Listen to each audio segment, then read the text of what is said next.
एक घर में एक बेटी का जन्म हुआ। एक घर में बेटी का जन्म लिया। जन्म होते ही माँ का स्वर्गवास हो गया। बाप ने बेटी को गले से लगा लिया। रिश्तेदारों ने लड़की के जन्म से ही ताने मारने शुरू कर दिए। पैदा होते ही माँ को खा गई मनूस।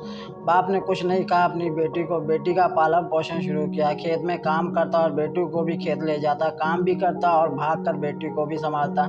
रिश्तेदारों ने बहुत समझाया कि दूसरा विवाह कर लो, पर बाप ने किसी की नहीं सुनी और पूरा ध्यान बेटी पर रखा। बेटी बड़ी हुई, स्कूल गई, फिर कॉलेज गई, हर क्लास में फर्स्ट आई। बाप बहुत खुश होता, लोग बधाइयाँ देते। बेटी अपने बाप के साथ खेत में काम करवाती, फसल अच्छी होने लगी। रिश्तेदार ये सब देखकर चिढ़ गए। वो उसको मनहूस कहते थे, वो सब चिढ़ने लगे। लड़की एक दिन अच्छा पढ़ लिख कर पुलिस में एसपी बन गई।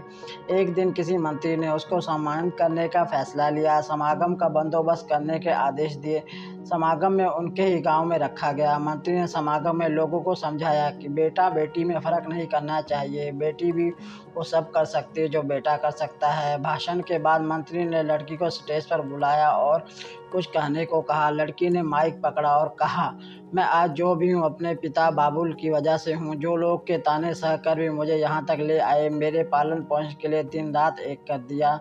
मैंने माँ नहीं देखी और ना ही कभी पिता से कहा कि माँ कैसी थी, क्योंकि अगर मैं पूछती तो बाप को लगता शायद मेरे पालन पोषण में कोई कमी रह गई। मेरे लिए मेरे पिता से बढ़कर कुछ नहीं। बाप सामने लोगों में बैठकर आंसू बहा रहा था। बेटी की भी बोलते बोलते आंखें भर आई। उसने मंत्री से पिता को स्टेज पर बुलाने की अनुमति ली।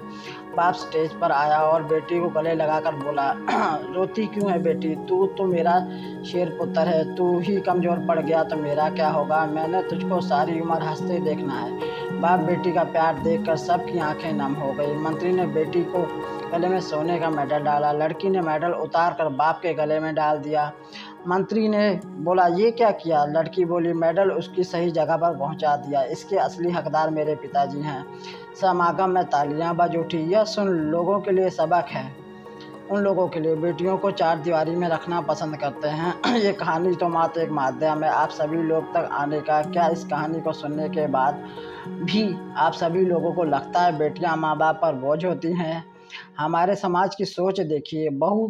बहू तो सबको चाहिए, पर बेटी किसी को नहीं चाहिए। पर वो ये भूल जाते हैं, जब बेटी ही नहीं होगी तो बहुएं कहाँ से आएंगी? अगर आपको ये कहानी दिल को छू जाए तो प्लीज़ लाइक, शेयर और कमेंट ज़रूर करें और चैनल को सब्सक्राइब कर लें। आप सभी का ये वीडियो देखने के लिए दिल से धन्यवाद दोस्तों।